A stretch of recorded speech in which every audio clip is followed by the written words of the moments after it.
Ladies and gentlemen, I'm Sujeev Shakya. I'm the chair of Nepal Economic Forum, a private sector-led thought center.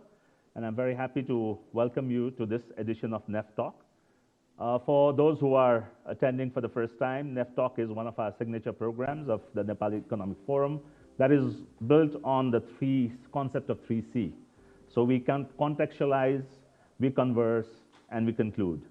So we generally have 75 to 90 minutes program, democratic free seating, no formalities of spending hours on addressing people, no privileges. So you see it's all in alphabetical order, and then we don't do any outdated rituals. So it's just conversations. So today we have a video that's going to play at the beginning, and then we have short presentation from Ashray Dixit, who is the technical lead for the Center for Digital Transformation at the Nepal Economic Forum. And he would be making a presentation. Then I would invite our panelists to join in, and I'll moderate about a 45 minutes conversation, and we'll have some time for question and answers from the floor. And then I'll ensure that we all will leave at 4:45, and we'll have a closing remarks from Siddharth Raja from the World Bank. So this has been part of some of the work we have been doing through the Center of Digital Transformation at the Nepal Economic Forum, the Digital Chautari, which is basically a dialogue platform, and I think Ashray will talk about it a bit more. It's an engagement network, and we basically want to look at some high-quality policy analysis and communication. That's the objective in which the Digital Chautari has been set up, and it supports the work that's happening around the Digital Nepal program that the ministry is engaging in.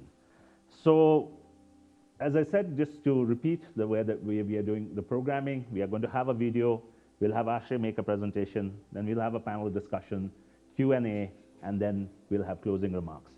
So with that, I would just request the technical team to play the video we have from the World Economic Forum. COVID-19 is one of the biggest crises of our time. It has impacted every single one of us, shaken our social systems, and disrupted every sector of our economies. The automation of work, combined with the global recession, led workers to lose their jobs at an accelerated pace compared to previous years. And this trend is expected to continue. The ongoing shift in the division of labor between humans, machines, and algorithms might displace 85 million jobs worldwide in the next 5 years, while 97 million new roles, ones that are more adapted to this new task distribution, may emerge. By 2025, companies expect to displace roughly 6% of their total workforce. 1 in 2 workers will need reskilling, and those remaining in their current roles will need to update 40% of their skill set to adapt to the changing labor market. There is a way to collectively benefit from these challenging times. Decades of research have shown that the most valuable asset of any economy or company is its human capital. Around the globe, companies are already experiencing a shortage in relevant skills for future roles and are investing in reskilling and upskilling their workforce. By 2025, organizations say they will train over 70% of their employees to ensure they can smoothly transition into the jobs of tomorrow. These include DevOps engineers, artificial intelligence specialists, digital marketing managers, talent acquisition specialists, and customer success specialists. It will take on average between 2 weeks and 5 months for workers to pick up new skills, allowing them to move into these new roles. But data shows they won't need to have the perfect skill set to start transitioning. While 2/3 of employers expect to get a return on investment in employees' reskilling programs within just 1 year, governments will also need to step in to update and fund education and training systems, and to ensure displaced workers have adequate safety nets. With purposeful leadership and collaboration, we can turn this global crisis into a unique opportunity to transition into a future of jobs that is inclusive, fair, and sustainable.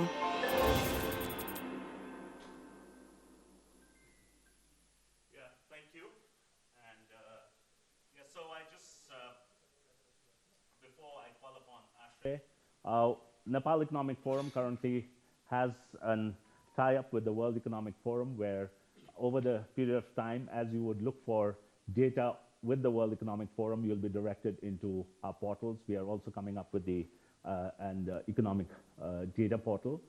So just wanted to inform that. And now I would ask Ashay to make your presentation.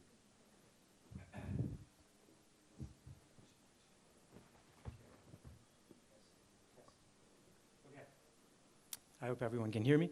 Namaste Sabaizana. Thanks for coming. I'm going to continue on the message from the World Economic Forum and try to contextualize that for Nepal. Very quickly talk about some numbers for Nepal and India.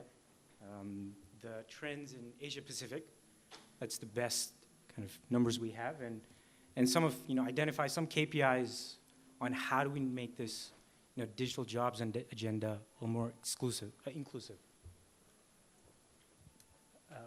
So let's starting out with the positive, right? Coursera in 2021, ranked Nepal 62 out of 108 countries in terms of digital skills.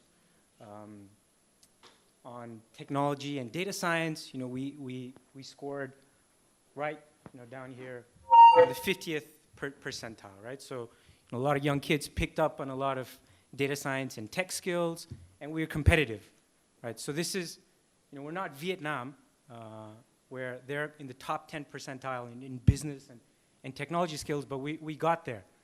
I think it's important that these kind of messages need to be highlighted. It needs to be visible, and we need to tell the world that this is happening. Like our engineers and our young folks are picking up these skills. Now, unfortunately, you don't have a lot of numbers on Nepal. You get anecdotal evidence. We have some friends from IIDS that are trying to collect some of that data, and there's software and services folks in the industry. They're trying to come together and come out, have some industry level efforts to come out with some numbers, right? But we have our, these 500 IT companies according to the IBN. The labor force survey in 2018 said, about 1% were in the ICT industry. That's about, 1.5 lakh satio. You take out people from telecommunications and media, so it's going to be a couple thousand people in the software space. And according to the IMF, if we made $124 million last year from ICT exports, we average out and say, okay, it's maybe $1,000 per resource per month. That's a 10,000 person industry. That's likely a conservative estimate, right? Again, what we do need is the industry to come together and collect this data and create a baseline for us. Now, how does this compare to India? That's always the comparison we make. For all its size, there's only about 5 million people in the IT and BPO space in India, which is not a lot, right? Yes, granted, they make a lot more money, 178 billion last year, probably closer to 200 billion this year, and bulk of that is outsourcing, BPO, engineering, R&D. Very little, 7 billion out of the 178 is selling software products, right? So it's very much offshoring business, but they make more money, at least 3 to 4 times what on average in the Nepali offshoring baseline is.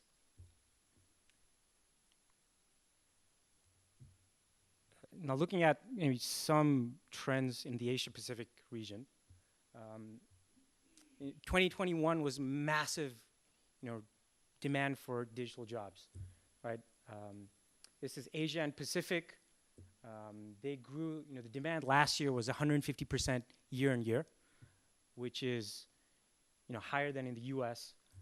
And so, one question we have to think is, does Nepal, with its very difficult business climate, do we have the operating leverage to actually, capture some of these trends and global trends? Can we actually do that and pick up some of these trends?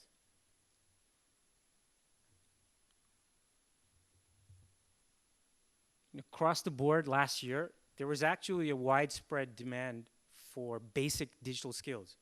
This is learning how to use a computer, Microsoft Office Suite, social media. And in some of these outsourcing powerhouses of Bangladesh and Indonesia and Philippines, the basic digital skills demand for that was higher than the advanced digital skills. So, that's probably how we need to think as well. We need skills across the board. If we look at, where the demand was for a lot of the hires last year during the height of the pandemic, yes, there was a lot of demand for software engineers and project managers, but if you look at Indonesia and Philippines, what do you see? Customer service, graphic design, marketing, sales, financial advice, social media. Right, so when we're thinking about jobs and digital skills for Nepal, we need to think about, from a holistic way, how do we get more people access to learn SQL and JavaScript, but also how to use a computer, how to use Microsoft Word and Excel, how to do social media, maybe how to speak English a little bit. And so I think I'll end with highlighting some KPIs to show where the difference is between some of our the digital ecosystem in Nepal, right? Where we have demand for advanced skills, but we need the infrastructure to reach out to outside of our core cities, so that it's physical infrastructure.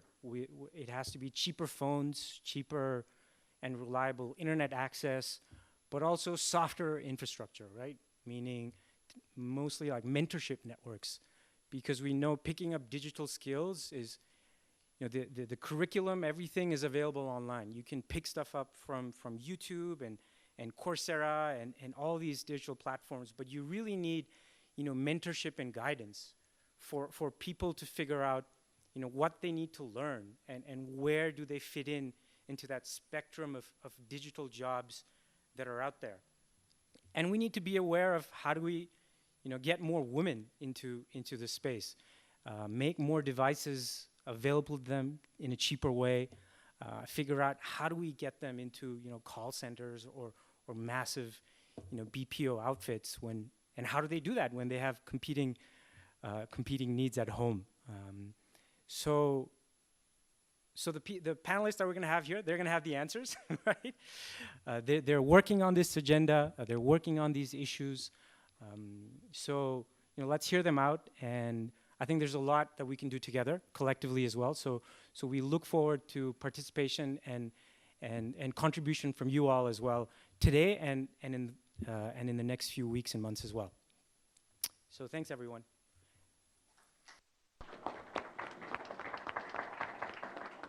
And I just request panelists to come on stage.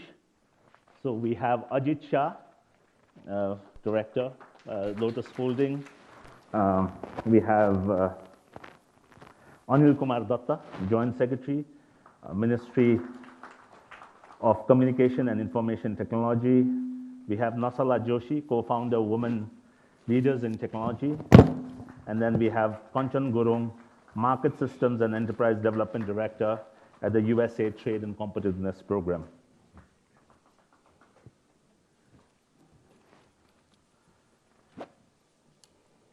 Okay. So welcome, panelists. And what we are going to do, as sort of as I said, I'm a glorified timekeeper here. So I'll just ensure that we keep the time we have we'll try to do it about a 40 minutes discussions among ourselves. So please feel free to interject if you would like to. And we would have then some interventions from the floor, and then we'll do the closing. So maybe to start with, rather than me introducing the panelists, just to talk a bit about, in 2 minutes, who you are, what do you do, and how do you connect with the topic we are discussing today. Ajit? Thank you. I'm audible? Yeah. Thank you, Sujivji, and thank you, Nepal Economic Forum, for this amazing opportunity. Sorry, I had to say thank you. That's allowed, right? No, it's okay. I'm second generation Lotus Holdings. We are a family office. We're in real estate, healthcare, IT, and pharma. And I have been involved in our IT sector IT portfolio for the last 20 plus years. And 10 or 11 years ago, we got into our first outsourcing business. And today we work for large retailers around the world. We do a lot of accounting, IT work, and data analysis work for large retailers in the US, UK, Europe, and even in Asia. We have about 300 people. Very blessed to have that team that works and amazing leaders that's doing that for us. Thank you. Thank you, Ajit. Andrew. Anil. Thank you very much. Myself, Anil Kumar Datta. I am a Joint Secretary in Ministry of Communication and Information Technology. I am leading IT division, and I have experience of about 25 years in civil service. I joined civil service as a computer engineer, and I am right now working as a Joint Secretary and leading the IT division. And I am also leading Digital Nepal Acceleration project from Nepal government side. And if I can relate with this topic through the Digital Nepal framework and Digital Nepal Acceleration project, we are providing digital literacy before drafting the Digital Nepal framework. Previously, we are providing digital literacy through different government organizations, like Department of IT. We are providing the digital literacy. Similarly, the Office of Control of Certification is also providing the awareness in digital signature. Similarly, NTA is also providing digital literacy. Similarly, and Technology Ministry is also providing this type of programs. And we have different universities and colleges are providing different type of courses in IT related. So through the government and the private sectors and through all the sectors, I think digital literacy programs are going on. Thank you very much right now. Thank you, Anil. Oh, sorry, Kanchan. Hello, everyone, and thank you, Nepali Economic Forum, for this opportunity. I am Kanchan Gurung. I am Market System Director for USAID Trade and Competitiveness, and it is a USAID 5-year project, and under this, we actually work in 3 major sectors. The priority sectors are digital services, B, agriculture, C.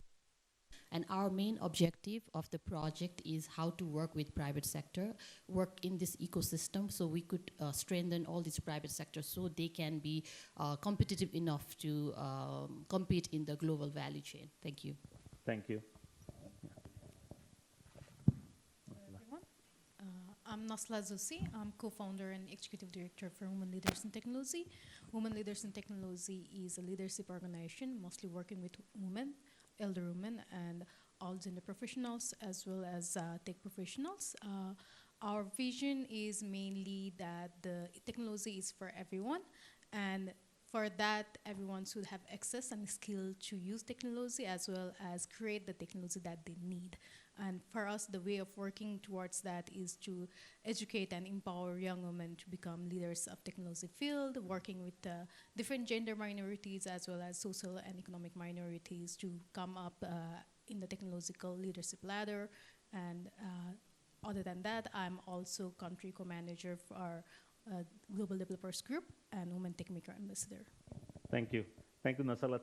Welcome again to the panelists. And now, Ashray said that the panel should be having a lot of answers, but I'm not sure how much of answers we are going to provide, but we can provide some diverse perspectives. We are bringing in from people who are really in the business, from people in the government, people who are working through different platforms, and people who are working with development partners. So maybe, Ajit, I'll jump with you directly to talk about, is it possible? We were looking at the WEF presentation, and we're also looking at what Ashray was making a presentation to say that, are we ready for large-scale BPO units in Nepal? Is it possible, and servicing international clients? How do you see it? So maybe we can start from there. Yeah. Sure. Thank you, Sujita, for that. believe it's very possible. Every country goes through a sort of business cycle whereby it starts with a small growth before it sort of hockey sticks up. You know, we see that across industries in different countries. Nepal is probably at just the starting point, right? And I think the hockey stick is inevitable. So that's the good news, and I'm very optimistic about this. And the reason I say that is, you know, there have been offshoots of offshoring businesses. I prefer the word offshoring versus BPO because the word BPO comes with a certain prejudice against it, right? It's like cheap labor available in Nepal. That's essentially what we're not trying to do that. So for offshoring, you know, we've witnessed various things over the last decade and a little more already. So there are smaller outfits that are doing work for extremely demanding large companies around the world, right? So we're in the retail sector. I have friends in the finance sector, health and insurance, the US, UK, Australia, you know. So there has been, and these have been, these companies have been growing slowly, but they have not shut down. So which means to say that things are going up there. And I think with a few tweaks and a few support from all the stakeholders, I think we are ready for, we've already taken off. I think we're ready to go up higher. So okay, before I move on, and do you think there is enough sort of appetite, enough number of people that, you know, have the necessary skills or who can be skilled that can be joining this offshore business? So definitely, right? So for example, we do a lot in the retail space and we do a lot of data analysis, account reconciliation and all that stuff, right? So we looked at what are the field that's, what are the industries that's very dominant in Nepal right now? The banking sector is huge, right? So for example, it's like everybody wants to get a job in the bank. So people actually say, okay, you have to grow up, you have to work at a bank because the benefits are good, payment is good and all that stuff. So we have a huge skills that people that's coming to work for banks. People who work in banks have some sort of an accounting sort of experience or skills, right? So when we recruit for people in this field, we get talent. Okay, so I think how I'm looking at this is there's a short term, there's a mid-term, and there's a long-term sort of analysis in my head. Short term is we go after the market that's currently existing in the in Nepal, right? So we have banks, financial services. We've got the construction, you know, and then we've got education. A lot of schools, a lot of talent for schools, a lot of talent for the construction industry, a lot of talent for banks. And these are just examples I'm giving you. So what we're doing is we're not scouting out for new hires. We're scouting out for existing people that has extensive experience in this, right? So that's our short term, we can immediately start. Midterm is, you know, I think there are a lot of short-term trainings that you can get through the internet, through various means, and you can sort of equip yourself so that you start learning. And the long term is more by where you actually have to meet, combine, coordinate with the educational sector, the government sector, the development sector, and see, okay, where do we want to be in 10 years? Or so for example, I'll give an example. Bangladesh in around 2010, their ICT export amount was about $26 million. They made some few long-term investments, and this year it's $1 billion. Wow. It is touched there, right? And I think we should not compare ourselves with the Philippines or India, where their markets are much mature. But look at other countries who actually have been working on this in the recent years, and see their growth, and just sort of learn from what they did. So I think we do have the skill sets, but we do need to get that skills better, right? So I think in the presentation, Nepal was selling at $1,000 a month. India was selling at 2,900, right? So I think we will ultimately get to 2,900 and beyond, but over the slow development of our skill sets. Okay. Thanks, Ajit. So I'll come to Anil to say, we're hearing, sort of the Digital Nepal framework and the Digital Nepal Acceleration Program, as you said, been looking at these things. So what are some of the ways in which it's looking at supporting human capital development? Or maybe you want to share a bit more on the digital literacy to the other programs you're doing. Through Digital Nepal framework, we have to provide the digital skill to the people, to the citizens, so that we have a number of programs Like we have established more than 1,000 lab, and we have taught as a trainers TOT modes. So more than 1,000 TOT has been prepared. Similarly, we have provided number of awareness program and digital program also through the Digital Nepal framework. And in this Digital Nepal acceleration project also, in this fiscal year itself, we have to provide 21 programs in different 7 provinces.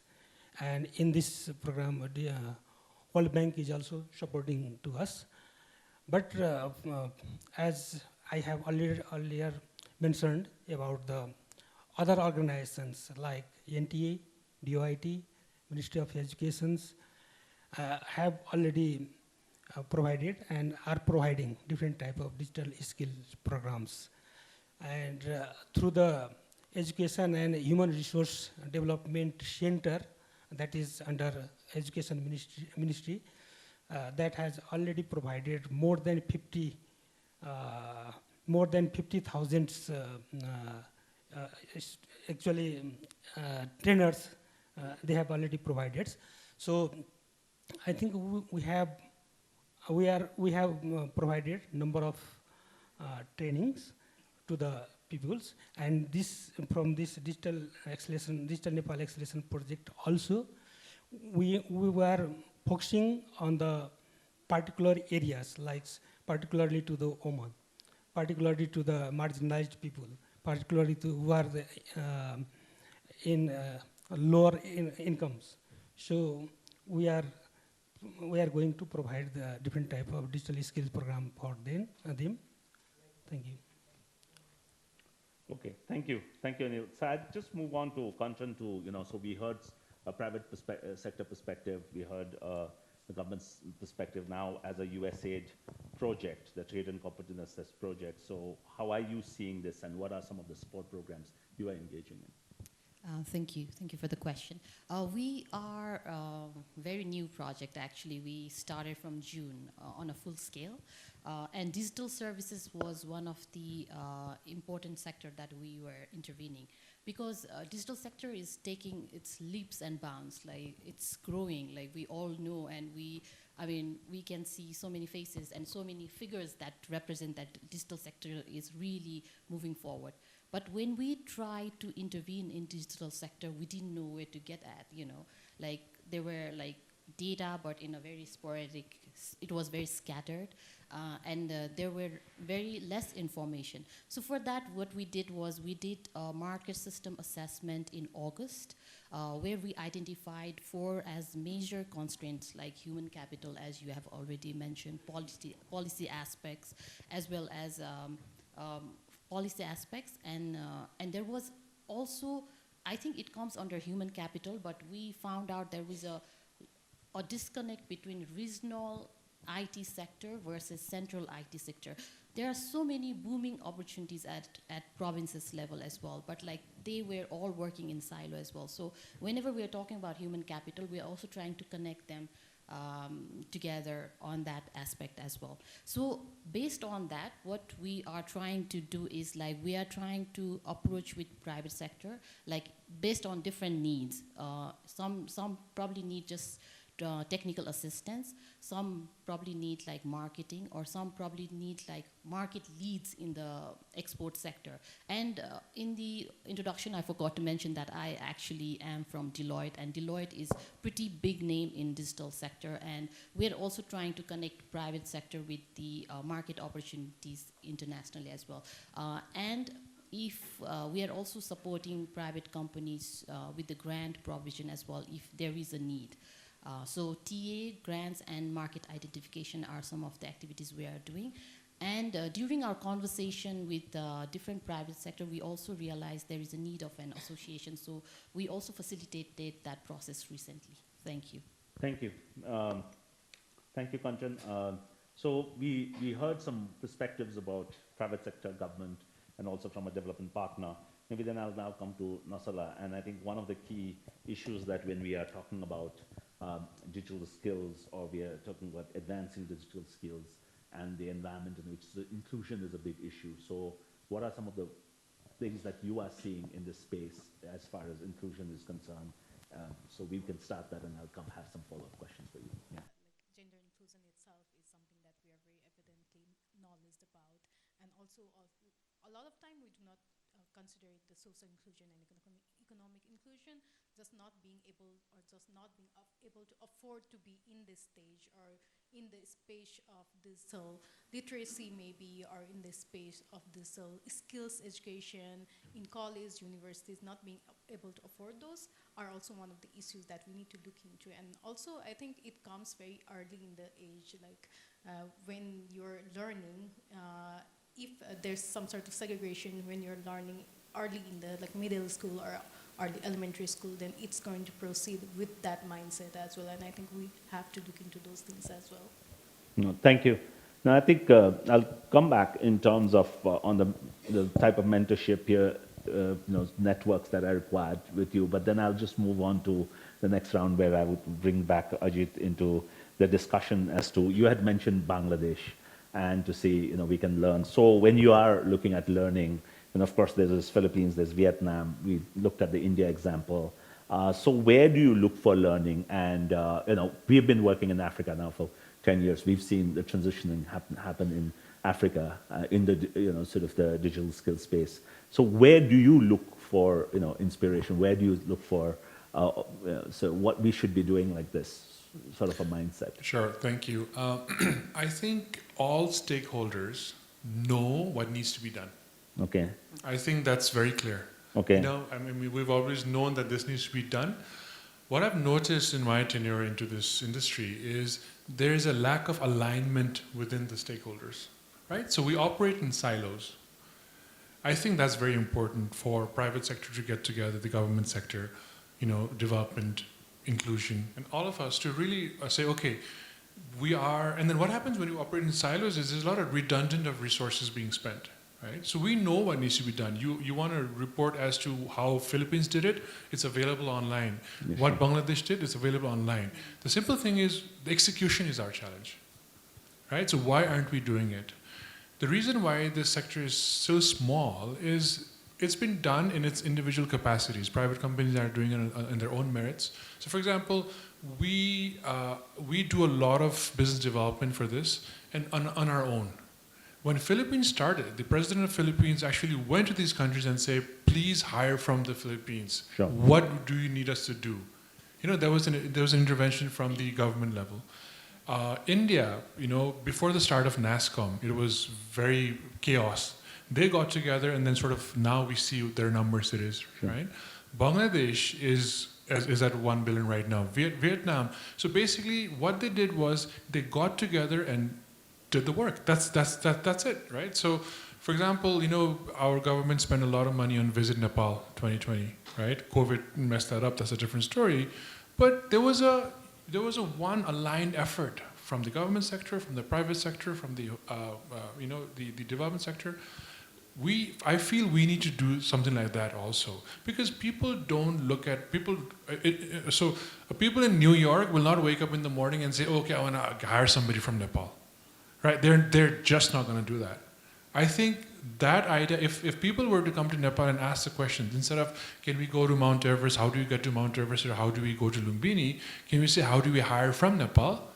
Then I think just that small question, if we can align and get that to the right heads, I think that'll be a start of an amazing Thanks, Ajit, that's very useful. So before I go to Anil, I'll come to Kanchan, and what are some of the sort of projects that you're looking at in terms of as your new project that you've just started to help? Now, how do you bridge? And you talked about starting off an association of these service providers. What are some of the other thoughts you are having in terms of, or your project is having in terms of supporting more private sector engagement or helping private sector to deliver more services? Yeah. Thank you.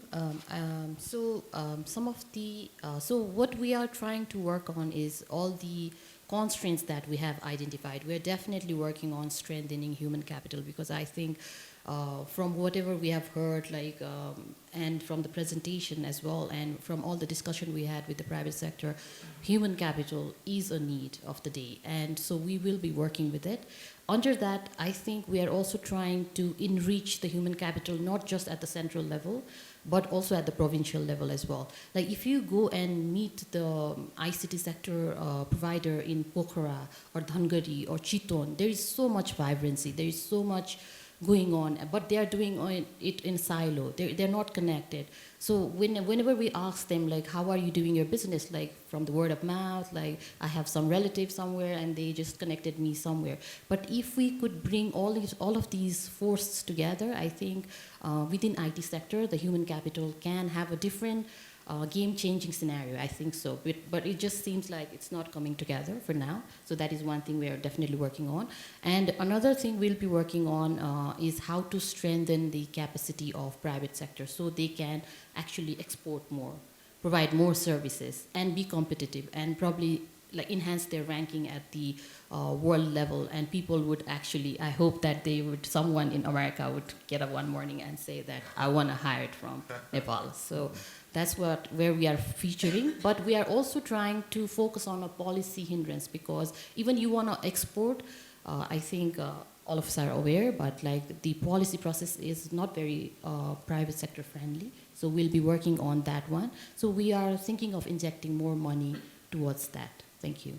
Thank you, Kanchan. Anil, I don't want to, sort of put you on the spot, but I think I have two questions for you, two, sort of perspectives from your side.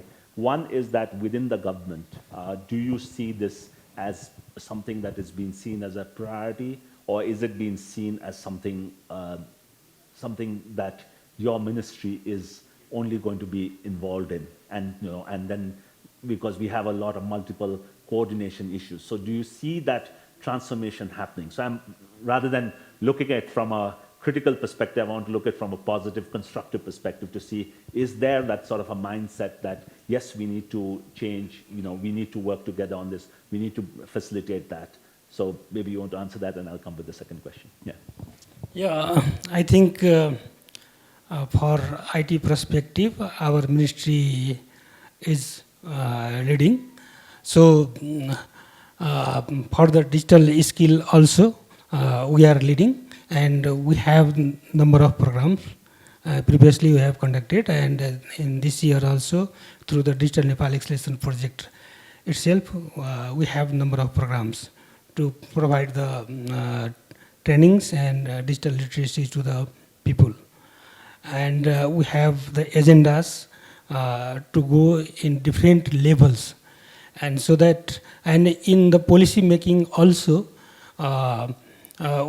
we have to write that one also, because unfortunately we didn't pass our IT bill, but now we have the opportunity to rewrite the IT bill again, so that we shall include all the problems and challenges in that bill also. So you do think that the policy environment is going to come up with it, is allow, because we are very clear, I think it's IT sector is also one of the sectors where we see a lot of participation of what we call is the global Nepali segment. That's what we know, where we have Nepalis in the United States, in Australia, and other countries coming and starting businesses here.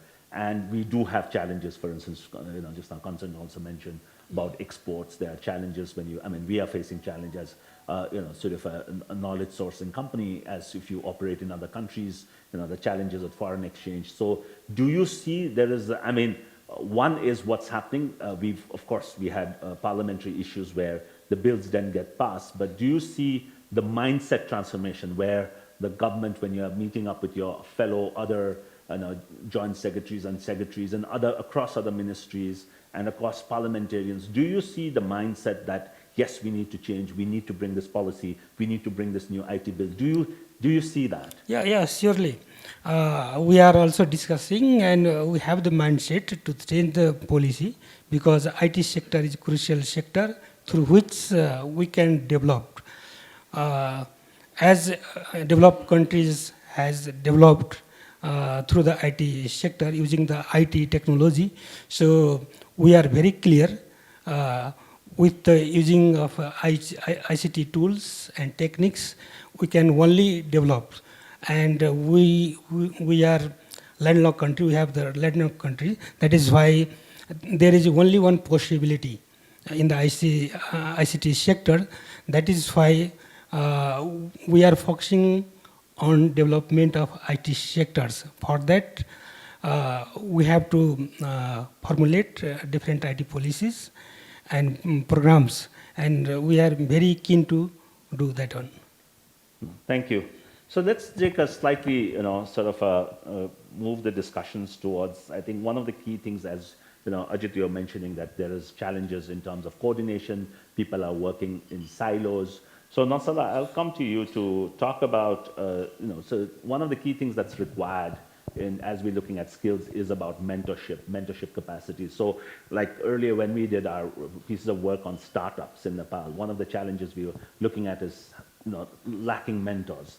So do you see there is the type of mentorship, peer networks that are emerging? Do you see there are linkages that are being built to international ecosystems? As we are looking at it, because we are not, again, in Nepal as a silo, we are connected to the world, we work on global platforms. So how are you seeing this? That's a lot of things connected into one. The way I'm seeing it is mentorship in itself is something that is a skill set by itself. Not everyone can be a right mentor. I would say a right mentor is the person who can look into the goals of their mentee and then improve their mentees. Maybe resume might be something very simple as resume, or something very complex as a different set of skill sets that they need to have, and it might be different depending upon early professionals. It might be different for mid or senior professionals, or also something very different for students itself, right? So depending upon that, it has to be right mentor and it has to be right mentorship. Maybe more goal-oriented. Maybe a student doesn't need to know what like a senior developer needs, but a student might need to know what going into industry looks like and those sort of thing. And when we're looking into all of those, when you're talking about silos, I think it's also important that we connect the mentors here, we connect the tech professionals here with the tech professionals around the globe. Maybe it can be by connecting them with larger mentorship programs or larger women professional programs, or other programs like Women Tech Makers or Nepalese Women in Computing is doing one, right? So connecting professionals here to other organizations around the world, and also I would say also nominating organizations who are doing amazing work in the city or in different parts of the country for their work in global nominations, like Sephora is mentioned in Women Tech Network, Young WIC is mentioned in Grasshopper. So connecting them is also a very big thing that will be very helpful in connecting up those silos and connecting Nepalese tech professionals to the global tech professionals as well, who are also very interested, like a lot of tech professionals around the world who are Nepalese and outside working in companies like Apple and Google. They're very interested in coming here and helping, but they might not come back here permanently, but they want to help someone here, then it might be connecting them as well to help, like maybe connect the gaps between different countries. And also that's also how we increase our skill sets as professionals here to match with the skill set that is needed around the globe as well. Yeah, I think that's a very valid point, because I think last time as the elections were happening, we had worked with Meta on doing an integrated training, and I think how many people know, I don't know, but Meta had employed about 200 people just to because English posts have AI to look at, but when the posts were in Nepali, you needed somebody to physically be tracking those posts, and Meta actually had hired about 200 people just for the Nepali election. So there's a type of opportunities that are emerging, and so for that, the right set of mentorship and the right set of linkages become important. So I'll go back to Ajit in terms of the sort of a final round before we move to the audience, is to say, in terms of as you're dealing with international clients, what is the perception around Nepali human capital? How do people, when you say we are, like we do pitch around to say that we are a company from Nepal, and there are some reactions. So how do you see, how do the international clients perceive that? Um, so they do act surprised in the beginning to see, to know that there is an offshoring opportunity in Nepal as well. And what I do is, again, Nepal is known for Mount Everest and Lord Buddha and all that stuff, right? And the mountains and all that stuff. We've done a very good job in selling that over the years, right? And when I speak to them about offshoring, they get very surprised. But then I take that towards their advantage. Yeah, it's true. Nobody's looking at Nepal right now, which also means that you've got amazing gems at a bargain. And that's the hook. Then it's, okay, tell me more. I really want to learn more, right? So I think it's a matter of selling the country or promoting the country somehow and telling them that, okay, you do have an option to hire from Nepal as well. And I think, one of the things I believe after COVID is, the silver lining is now the whole world is moving towards remote work, or at least there is some functions of it. Right? And I think, Nepal, we have 30 million people, 10 million are under the age of 24. They can be trained to make more money in the future. If you look at India, the numbers is only 5 million people are actually pulling that $200 billion, right? So in terms of a ratio, it's very doable. It's very, very doable. And and there's a lot of outsourcing initiatives in the country. I'm very happy to see them. I don't see them as a competition because I believe it's truly a blue ocean out there, right? You go there, you will find something. I'm only worried about maybe India later coming in and then, and then doing something about it. But then again, that's a problem that I think we can face in the future. It's a good problem to have then anyways, right? But the fact that this is a very blue ocean concept, you just throw anywhere, I think you'll find something. Yeah. Thanks, Ajit. So, Kanchan, we want to respond to that to see that if that's possible, there are international clients we can pitch around. Do you see that, say, in 3 years, we can have a 10x growth, and that's possible through support to the private sector, support to making Nepal known to the world? Is that sort of the possibility you see through the programs? Yeah, I really hope so. But I think Ajit did mention that for that, I think we need to work together. Like, we shouldn't work in silos, like for private companies, development, government, and everyone should come together and work on it. And we definitely need to put our effort together. We should, even if we are come as a collective force to identify those markets, from our side, we would definitely willing to put that foot forward. Because Deloitte is one of the companies that really takes digital services seriously, and they also have clients around the globe. And as Deloitte has ventured into Nepal, they are willing to put that services into the table as well. So I see, apart from these technical services and funding packages, to upgrade the private companies, but there needs to be a market identification as well, where we can work at it collectively. Thank you. Thank you. Thank you, Kanchan. So, Anil, in terms of as a government, is the government, as part of the Digital Nepal framework and Digital Nepal Acceleration Project, is it looking at, like you have Visit Nepal 2020, are there thoughts about showcasing Nepal's talent and to see that we can do these, sort of outsourcing companies can exist here? Are there some thoughts around that with the government? Or is that something that you would think that it's going to be important for the government to look at? Yeah, surely in Digital Nepal Acceleration Project itself, we have the program for innovations and startups company we have to attract. And like before also, we want to get good idea, and not only to get the idea, but we shall support to implement or execute that idea through this Digital Nepal framework. And for the human resource also, and for the outsourcing also, we are discussing with different companies, different private companies in Nepal. So we have to utilize their potentials to accelerate the development of Nepal, so that we have the idea And we have the concept, and we are designing for that one. Thank you. Thank you very much. Nasala, before I open the floor to the audience, do you have any interventions to make from what you've heard on this issue around potential scaling up and sort of positioning Nepal as a hub for outsourcing?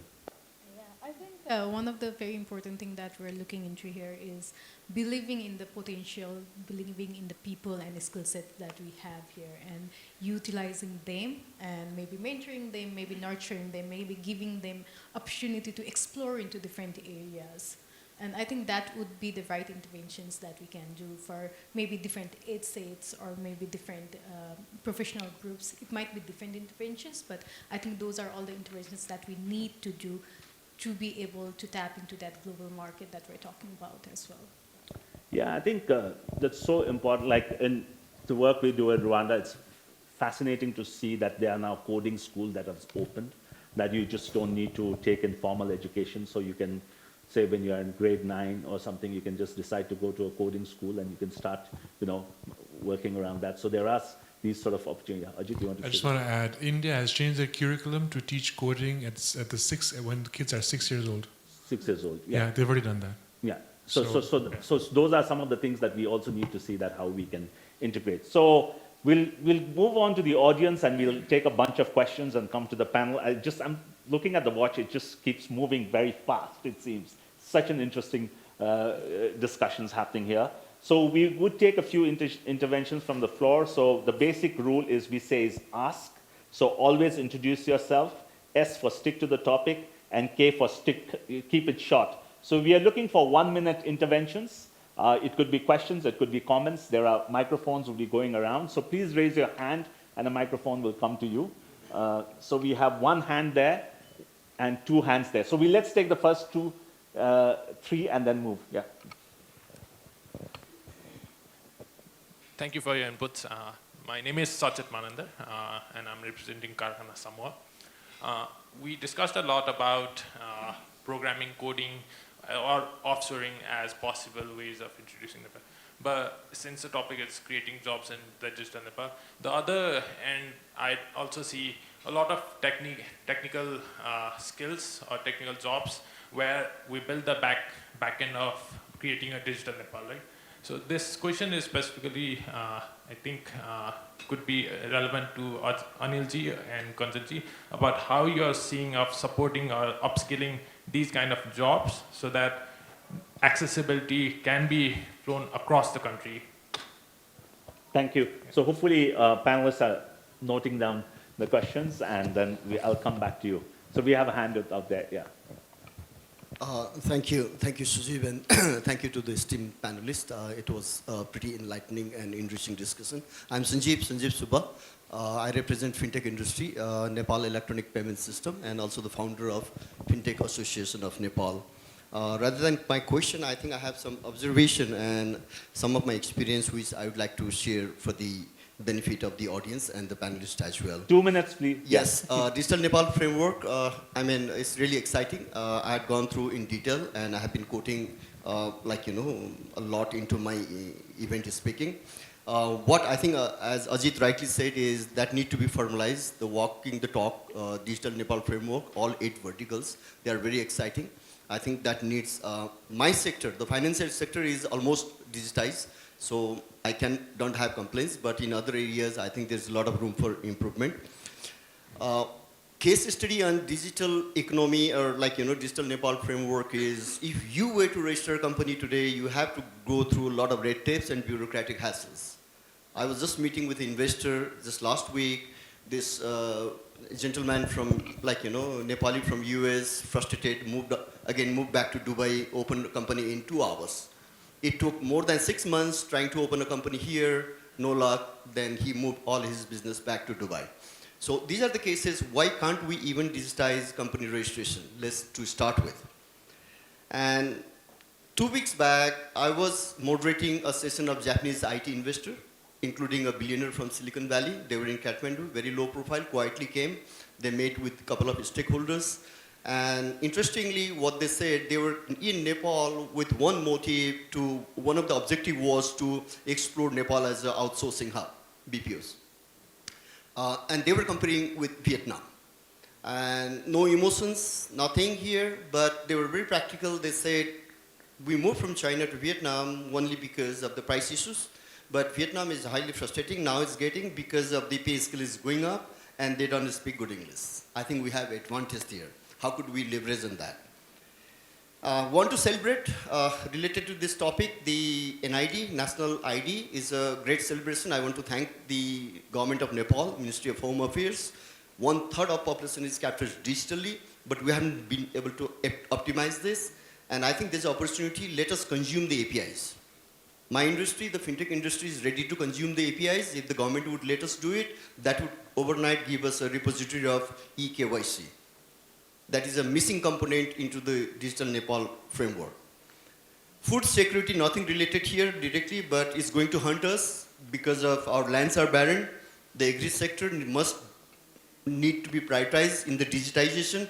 How could we digitize the agri sector as quickly as possible before we get into a serious problem of the food security, because Nepal imports almost everything. So Sanjeev, Final. I think, let me just stop you. I'll come back if there, I'm just being mindful of time, and then Yeah, no I'll come back worries. to you. Thanks.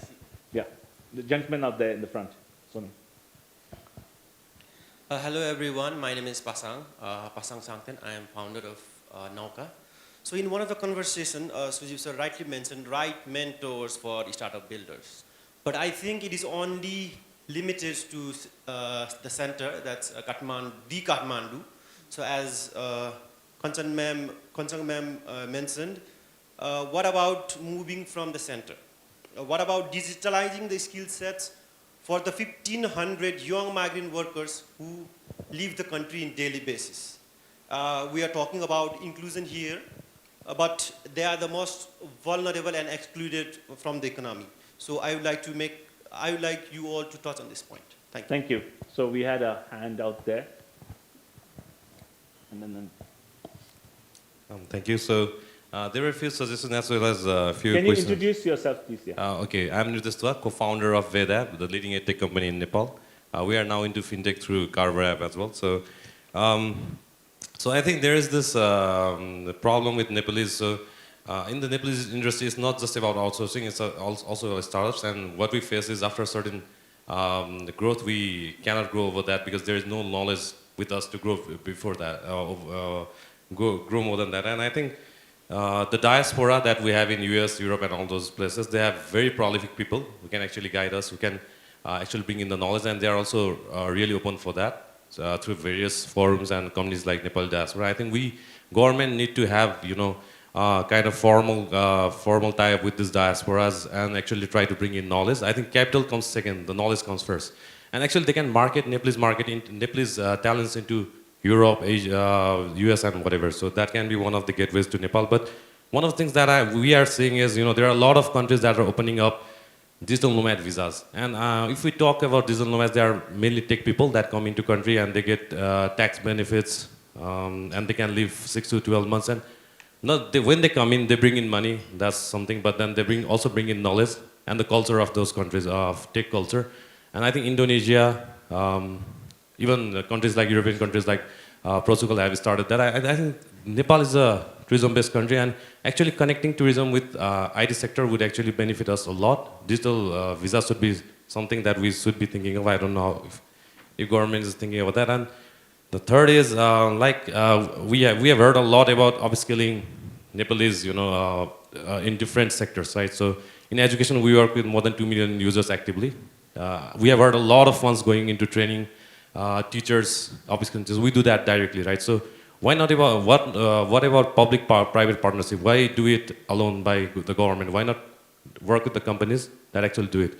We are trying to do it in fintech side as well through Carvera, but even Pratna, their company is doing it through TGAP. So why not partner with the companies that are really actually doing it, and actually having these talents, having upskilling digitally for teachers actually helps us. So we'll actually do it to do it, not just to get some funds. So I think there are a lot of companies that are doing it. So public-private partnership could be one of the things that will actually upskill the people digitally. And finally, this is just information from my side. There's this organization like NASCOM. We are trying to build it in Nepal, facilitated by Kanchan as well last time. So we are still going on with it. And I think in the future, this kind of communities or associations can work with government to actually get the data of all the industry, because I think the missing link is the data. We do not know how many companies are there and what is their capacity and all those things. So I think government should actually work with companies to get the data in IT sector. We actually do not have the right data. Thank you. Thank One you. more, if there's any, one hand up there. That's the last one I'm going to take and come back to the panel. Hi, I'm Karun. I run two high school initiatives for financial literacy as well as STEM education. I have one question to Anil Kumar Datta, sir. It seems that Nepal is a late bloomer to all the trends. Like there's blockchain that's been recently coming up, and I wanted to ask you, when will Nepal take the infrastructure seriously, and will you be designing the infrastructure around blockchain technology? Okay, thank you. So I'll go back to directed to you, and if there are some interventions you want to make on the other questions that were, so general comments that are coming, please do. So we'll go from my right to left. Yeah, Ajit, you can start. Okay, there was a lot of questions. I started taking notes only from the second question, so please forgive me. But I think the first question was more for Anilji. The Japanese investors that Sanjeev just mentioned, there are a lot of people who come and then explore. So there is activity happening, right? So I think, and even in that, I think if they meet with the right people, see, entrepreneurs or business who invest in businesses, they don't wait for the right moment. They invest and then try to find their way in and make it right. And hopefully, later they'll get support from everybody involved. And the fact that Vietnam cannot speak proper English, in fact, our firm is considering a Vietnam base, and that is a major deterrent as to why we're not doing it. So spot on that. Outsourcing outside of Kathmandu, so I'm involved with this startup called Saksha, whereby we do have people from outside of Kathmandu as well. And so there is a lot of talent outside of Kathmandu. So there are activities going on. And especially with our technology, you don't need a physical location. You can simply work out of a coffee shop. You can simply work out of your living room. So there is small things like that happening already. 1,500 people leave every day. I think there is one of the things that I started with was, we just look at what's available in the market and figure out a way to sort of sell their services, right? And there are a small group of people that we are talking to in terms of the people who've actually come back. But rather than doing something for the 1,500 people, I think we need to make sure that we really do something for the children of those people who are here and not going to leave us. I think that's more of a long-term approach. That's what we're banking on. Digital nomad visa, I think what you mentioned, in fact, I'm part of a CNI committee as well. We are preparing a report for the new government that's forming very soon. And one of the things we've said is, please give a digital nomad visa to people, because there's a lot of money coming in, and more than money, a lot of training that we can get. People, it's like training of the trainer kind of a concept. Right? So if these guys come in and if there was an opportunity to learn from them, it's going to really impact us quite well. And in terms of when will Nepal be ready for infra and blockchain technology, as an entrepreneur, I think we just got to start with wherever we are. I think there's a lot of stuff we can improve on, but I think I do need to emphasize that the government has, though late, has done a lot of great stuff also. So, I don't want to only be critical to Anilji here and the Nepal government, but they have listened, and still we still have a long way to go. But there are a few things that's already been done, like for example the 1% income tax that was recently passed for company who export software for individuals and businesses. That's a start. There's more recommendations coming from our side, and I think more conversations can happen, and I think we will align with all the stakeholders for more of these nicer things to happen for this industry. Thank you. Thank you, Ajit. Anil. Thank you very much for questions. Like creating jobs in different sectors, we are not focusing on just on coding, but we are also focusing on different type of jobs. Like in Digital Nepal Acceleration Project, if you read the documents, we have to aware all the people means all the citizens. So we have different programs because we have to take care of all the older citizens also, women also, particularly marginalized people also. So we have the programs for that one. And for creating jobs also, we have the advanced skill development program in Digital Nepal Acceleration Project. In that program, we are providing assistance to get the training in certified, global certified certification like suppose CCNA, CCNP, OCP, different type of programs are there in IT sector itself. In other sectors also we have different type of certification programs. So we are supporting in those areas also. So through those type of programs, it will help to create jobs in different sectors. Regarding company registrations also, I think they are modifying the forms and they are reducing the processes also, so that in near futures you will register your company online, and in consuming the API, we are already consuming the API like Citizen app, Nagrik app we are using, and through Nagrik app we are providing information and services of 47 sectors. So we are consuming the API data from different organizations, like from Election Commission, we are fetching the data from citizen certificates also. From different organizations, we are fetching the data and showing through a single interface.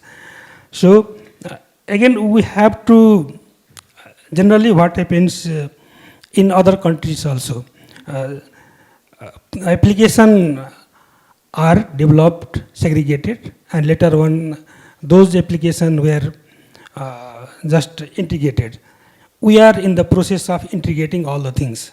So we have to integrate all the application, and we have to draft integrated policy also. So we are working on that. Regarding using the Nepali diaspora, we have the discussions with Nepali diaspora. We have had the discussions in past also, and the utilization of PPP model. We are in discussion with private partners, and Nepal government only cannot provide or do all the projects. Nepal government can execute project using private organization only. So we have the programs, and we are still using private potential. So that in digital skill also, we are discussing with different organizations. And we had the discussion in last meeting also, including World Bank also. So in different organizations we have discussed. So that through, in this digital program also, we are utilizing private partners. And regarding the new technology, blockchain, AI, IoT, we have the discussion, and we are discussing, we have to use those technology also. So we are in discussion. Thank you. Thank you very much. So more to Kanchan to respond to some of the issues that have been raised and your final comments. Thank you. I think many of the questions are already answered. I'll just touch up on upscaling and what are our plans to take it further. So first of all, what we're trying to do is understand demand and supply. What is the demand?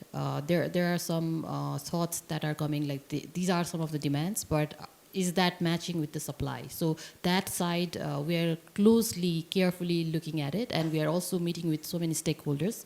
And similarly, We are trying to work with the business development services, like suggested by him, to provide services on upscaling from the private institution. That's what we are doing. Apart from that, we are also trying to work with the private institutions so they can be export ready. So, you know, right now we are exporting. There are many companies who are doing it, but there are also many new entrants who are also trying to get into export field. So we are also trying to make them export ready as well.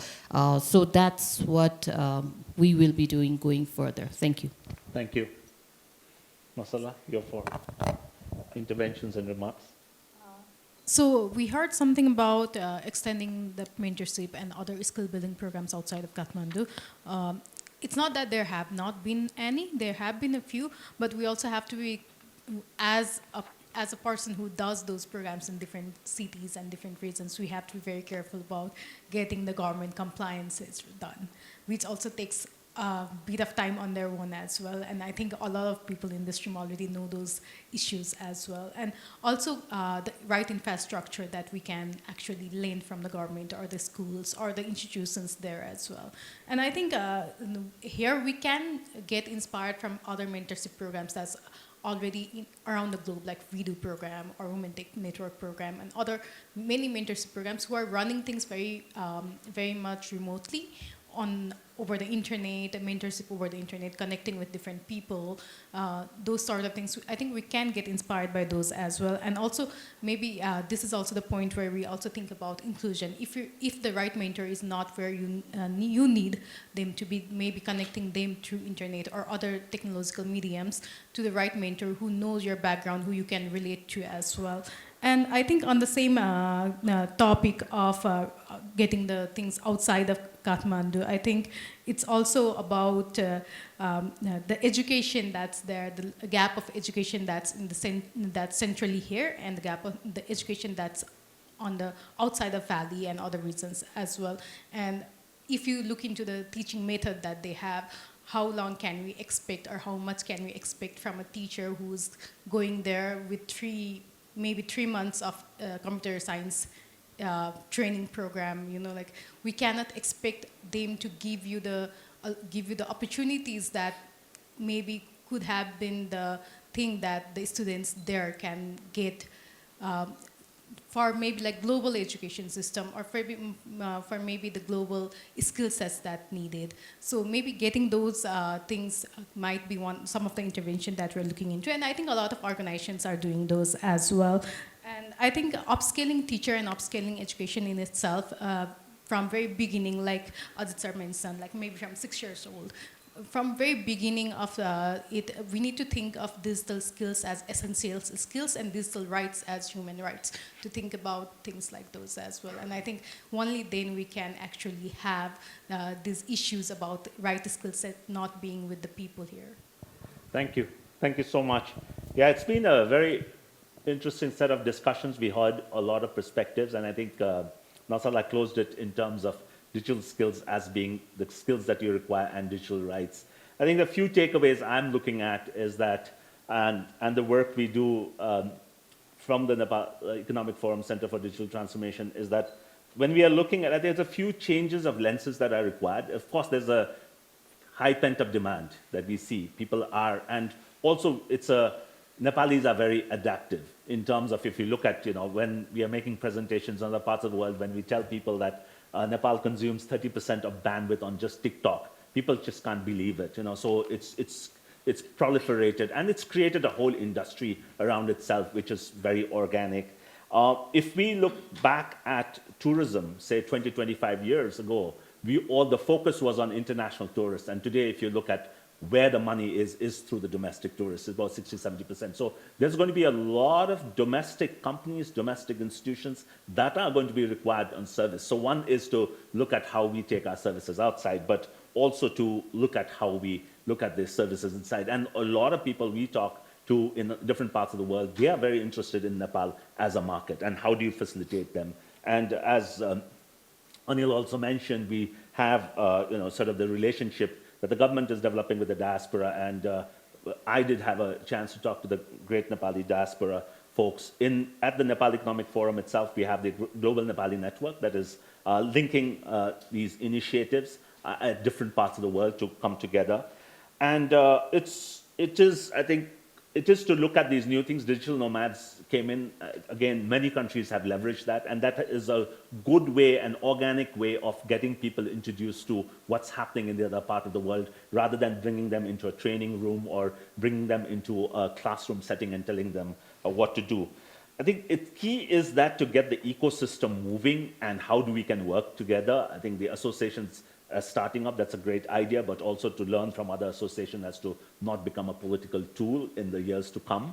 I think all associations in Nepal were started with some great intentions, including I did a couple of them, and then it runs up into becoming sort of a political baggage to carry over. So how do we learn from past mistakes? And also to look at, when we are looking at these services, it's to look at the ecosystem, and maybe people like champions like Anil can help also to get other ministries and other institutions involved. Because, for instance, one of the key challenges for Nepali companies to go out is like, I have a client, say, for instance, coming up in South Africa, and I want to go and make a pitch.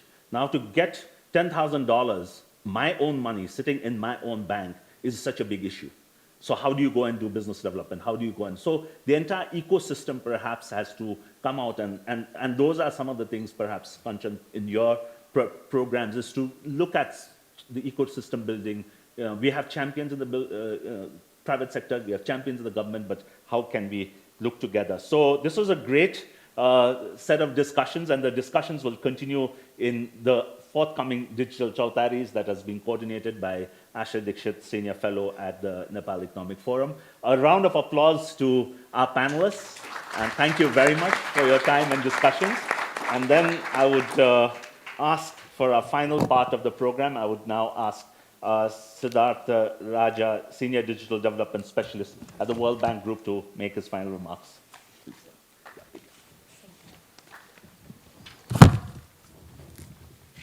And a special thanks to the panelists for being here and contributing your thoughts and ideas and experience. I am very happy to be here and to see this great turnout for this talk and this panel, focusing on what I'm hoping will become a community conversation around the digital future of Nepal. Ajit mentioned a really important point. There's so many different conversations going on. I know many of you are connected to each other socially, professionally, educationally, and so on. But I've also noticed, as a bit of an outsider here over the last year and a half, that there hasn't been as much of a coming together of these ideas across the private sector, the public sector, civil society, development partners. There's so many similar kinds of groupings that work in different sectors of the economy, but I haven't seen one for the digital space. So I'm really encouraged and really grateful that you all spent some time here and came to this conversation. And I really hope that this is going to be the start of something beautiful in terms of a continuing discussion about the digital future of Nepal as you see it and as you see fit. So a very quick couple of thoughts based on the discussion already. I think just I love thinking in alliteration, so I'm going to talk about 3 C's. First, it's very clear that there's a huge need for developing capabilities across every single level of what's going to become the economy of Nepal. I would even drop the word digital. This is going to be the economy of Nepal. It's like we don't talk about the electricity economy or the road economy or a car economy. It's just the economy. This is a reality now that the country faces. And if every single Nepali is not equipped to be part of that global digital economy and the national digital economy, it's going to be a loss to the country and it's going to be a loss to the world. We've heard already the linkages that are being formed between Nepal and the rest of the world, businesses looking for opportunities, Nepalis looking for opportunities elsewhere. So certainly building the capabilities is going to be extremely important, and to do it in an inclusive manner so that everyone, everywhere is connected to these opportunities. The second thing, again, picking up on the discussion here, is on coordination. And as I mentioned, I'm really happy to see all of you here. I hope this is a conversation that will continue and that this is going to engender something great that comes out of this. One of the things that will, I hope, come out of it, and where the Nepal Economic Forum has been a partner with us, and I'm very pleased to see also my colleagues from the USAID project, of course, our counterpart at the Ministry of Communications, where this sort of community that can be created in terms of the industry association that is now being discussed, where the visibility of Nepal globally can be established, where then there is one organization that any investor who wants to talk about digital comes to Nepal can meet this team and have a conversation. What is the legal framework like? What's financing looking like? Where do I set up my office, or whatever it might be? The kinds of services and the kinds of information that is available in and through these kinds of associations all across the region. We're already having these discussions with our partners to explain and to think about how this might emerge in Nepal in the coming months. So really exciting times from that front as well. But I also would like to, in some ways, encourage you, and I'll request, of course, Ashray and Sujeev they are here. Please do let us know if you'd like to participate in these conversations that we are calling the Digital Chautari. It's an open forum. It is something which is going to be talking about skills and connectivity and the legal and regulatory framework, about the innovation ecosystem, about the international linkages that Nepal can create. So please let us know if you're interested in this. I would be, of course, personally very gratified to see those kinds of conversations continuing amongst yourselves and with us. And once again, I'd like to thank all of you for being here. I'd like to thank the panelists for their time and their wonderful contributions, and of course to NEF for organizing this. So thank you. Thank you all very much. Dhanyawad. Thank you.